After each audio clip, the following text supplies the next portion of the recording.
गुजरात सरकार यानी कि बीजेपी सरकार के 5 वर्ष जो है पूर्ण हो चुके हैं। ऐसे में गुजरात सरकार पब्लिक के जनता के पैसे से क्या कार्यक्रम करना चाहती है और कांग्रेस इसको लेकर क्या कुछ विरोध करना चाहती है।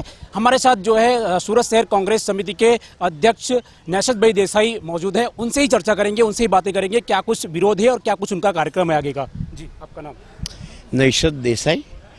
गुजरात सरकार ने, मुख्यमंत्री जी ने एक जाहिरनामा दिया है कि भाई हम पूरे गुजरात में सरकार के पैसे से, मतलब गुजरात की 6 करोड़ जनता के पैसे से वो अपना प्रचार प्रसार करने के लिए गुजरात में उन्होंने जो काम किए हैं वो प्रदर्शित करना चाहते हैं।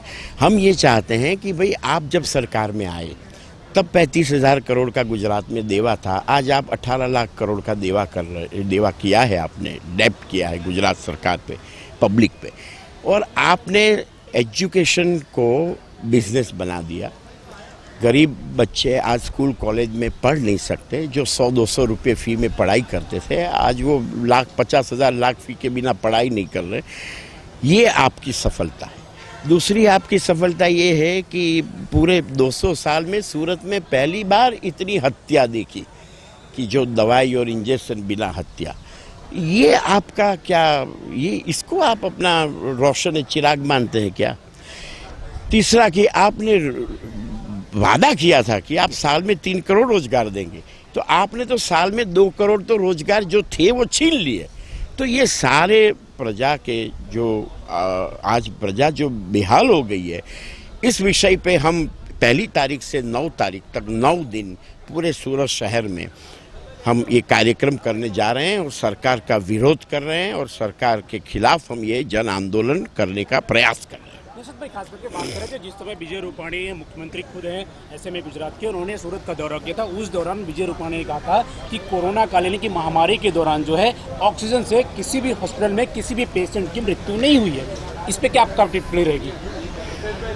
हॉस्पिटल में ऑक्सीजन से किसी की मृत्यु नहीं हुई है। अच्छा जी, कहा था जी, उन्होंने ये निवेदन दिया है, लेकिन रिकॉर्ड जो अस्पताल का है और अस्पताल से जो डेथ का रिकॉर्ड बाहर निकला है वो ऑक्सीजन और दवाई के बिना ही डेथ हुई है, वही रिकॉर्ड आया है। तो क्या ये सब रिकॉर्ड गलत है? गुजरात सरकार ने तो कहा कि गुजरात में केवल 600-700 डेथ हुई है कोरोना में, और आप गुजरात के सारे स्मशान भूमि के फिगर्स लीजिए तो करीब 90,000 से ज़्यादा तो आपको डेथ मिल जाएगी 1 साल के अंदर, और सेकंड फेज में तो बहुत ज़्यादा, तो 2-3 लाख की डेथ तो आपको गुजरात में सेकंड फेज में मिल जाएगी। लेकिन विजय रूपाणी खुद एक चीफ मिनिस्टर है, जी, उन्होंने कहा कि ऑक्सीजन से किसी की मृत्यु नहीं हुई है। इसके ऊपर मतलब आपका टिप्पणी क्या, कांग्रेस इसके ऊपर क्या कहना चाहती है? इससे जीना कोई झूठ बात और हो ही नहीं सकती है। इनके पास फैक्ट ही नहीं है, इनके पास हकीकत के रिकॉर्ड ही नहीं है, इनके पास अस्पताल के एविडेंस नहीं है, रिपोर्ट नहीं है इनके पास। इनके पास जो डिमांड आई अस्पतालों से ऑक्सीजन की, वो डिमांड जिस दिन आई उस दिन ऑक्सीजन वहाँ नहीं था। वो फैक्ट इनके पास है ही नहीं कि वो पार्लियामेंट में भी वो कहला रहे हैं। 2022 का जो है विधानसभा चुनाव, ऐसे में आने वाले समय में पूरी तैयारियां बीजेपी की ओर से कर दी गई हैं। जो गुजरात के अंदर, जो स्टेट के अंदर जिस तरह से वो लोग दिखा रहे हैं कि ये सारे जो है विकास हुए हैं, उसको लेकर क्या कुछ आपने प्लानिंग किया है कि क्या इसका आप लगता है कि 2022 में जो है कांग्रेस जो है इसके ऊपर कुछ मुद्दा पे लड़ेगी? किस मुद्दे पे लड़ेगी आप? हमें तो मोदी जी के प्रवचन 2004 में याद आते हैं। उन्होंने कहा था कि 45 रुपया पेट्रोल, 40 रुपया डीजल, इतनी महंगाई, ये कोई सरकार है? तो हमें तो वही याद कर रहे हैं भाई। आज 100 रुपये से ऊपर पेट्रोल, डीजल, केरोसिन, गैस सब कुछ, 280 रुपये का गैस आज 950 पहुँचाया आपने। तो ये सब आपने जो किया है, आपकी जो सिद्धि है कि इतनी महंगाई, पिछले आप 47 से आज तक के रिकॉर्ड लीजिए, महंगाई हर साल बढ़ी है, नहीं 2-4 साल स्टेबल भी रही है, पर पिछले दिनों में जो 20 साल पूरा रिकॉर्ड टूट गया है महंगाई का। 20% से ज़्यादा महंगाई बढ़ रही है। और हम ये कह रहे हैं कि भाई सरकार की ये सफलता है। कहने वाले तो दीवाने हैं, सुनने वाले भी दीवाने हैं। गुजरात सरकार ने एक नई योजना लागू किया है कि केजरीवाल की जो शिक्षण है, जो शिक्षा है, उसको कॉपी करके गुजरात में उस तरह का जो है प्लानिंग गुजरात सरकार कर रही है। ऐसे में आपकी क्या राय है? शीला दीक्षित जी ने जो सरकारी स्कूलें बनाई थी, केजरीवाल जी ने उस स्कूल में साफ सफाई करके कलरिंग किया है। एक भी नई स्कूल केजरीवाल जी ने 8 साल में नहीं बनाई है सरकारी स्कूल। वो पहले जमीन लेवे, सरकारी स्कूल बनाए शीला जी की तरह, फिर बात करें केजरीवाल जी। अच्छा, अब सवाल गुजरात सरकार का है। गुजरात सरकार को कलर मारना भी शोभा नहीं देता है, क्योंकि गुजरात सरकार तो सारी सरकारी पुरानी कॉलेज स्कूल हर रोज बंद कर रही है, और जिसको बिजनेस करना है वो उस कॉलेज स्कूल खोलो, वो लाइसेंस दे रही है। फिर कैसे आप इसको इसके साथ कंपेयर करोगे? कई विद्यार्थी ने विरोध किया है। एमडीबी कॉलेज जैसे कई कॉलेज जो है, यूनिवर्सिटी जो है उसको बाहर कर दिया है, उसकी ग्रांट से बाहर किया है। ऐसे में जो भविष्य, बच्चों का जो भविष्य है, जिनको छूट मिलती थी, वो अभी इससे बाहर हो रहे हैं। ऐसे में आपकी क्या राय है? हमारी राय यही है कि सरकार की एक ऑब्जेक्ट है, पॉलिसी है, कि जिसकी आमदनी साल की 50 लाख से ऊपर है उनके बच्चे पढ़ने चाहिए। जिसकी आमदनी साल की 10 लाख से नीचे है उनके बच्चे की पढ़ाई करने की ज़रूरत नहीं है, वो कॉन्ट्रैक्ट लेबर करें। ये सरकार की जो इरादा है, हम उसके खिलाफ है सरकार के इस इरादा से, और हम प्रजा को बोलना चाहते हैं कि सरकार के इस इरादा को, आपको उसे वोट देना है तो उसको बदलिए, या तो आप उसे वोट मत दीजिए। Thank you sir.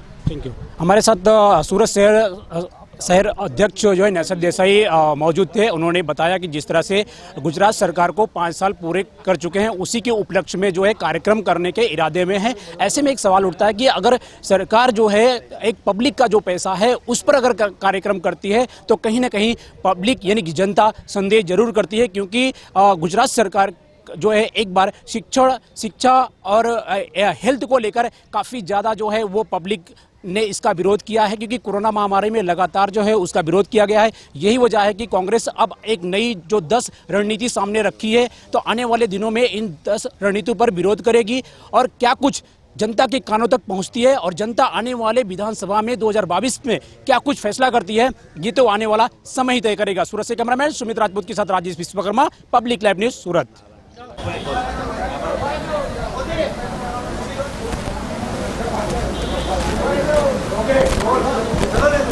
ગુજરાત રાજ્યને સંપૂર્ણ દેવાદાર બનાવનારી, માનવીઓના અધિકારની હત્યા કરનારી આ સરકાર સરકારી નાણાંનો દુરુપયોગ કરીને જે ઉજવણી કરી રહી છે, પ્રચાર પ્રસાર કરી રહી છે, એની સામે આઘાતજનક રીતે એના વિરોધમાં એક વિરોધ પ્રદર્શનના અમારા કાર્યક્રમો 1લી તારીખથી 9મી તારીખ સુધી છે, જેમાં શિક્ષણ બચાવો અભિયાનથી માંડીને રોજગાર બચાવો અભિયાન અને આરોગ્ય બચાવો અભિયાન એ મુખ્યત્વે છે। આવા 9 દિવસના અમારા 9 કાર્યક્રમો અમે હરરોજ આ સરકારની સામે એની ઉજવણી કરવા જઈ રહ્યા છે, અને લોકોમાં જનજાગૃતિ ફેલાવવા માટે અને લોકોને સરકારની સાચી વાતને માહિતગાર કરવા માટે આ કાર્યક્રમો છે।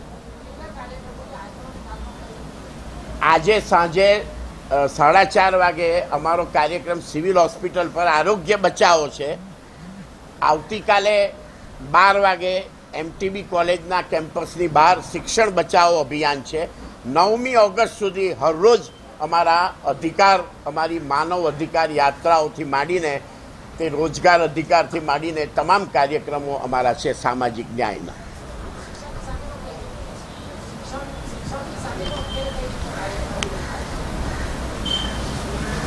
સરકાર માત્ર ગ્રાન્ટની સંસ્થાઓ, શાળા કોલેજોને નેસ્તનાબૂદ કરીને હત્યા કરી રહી છે એની નીતિઓને કારણે।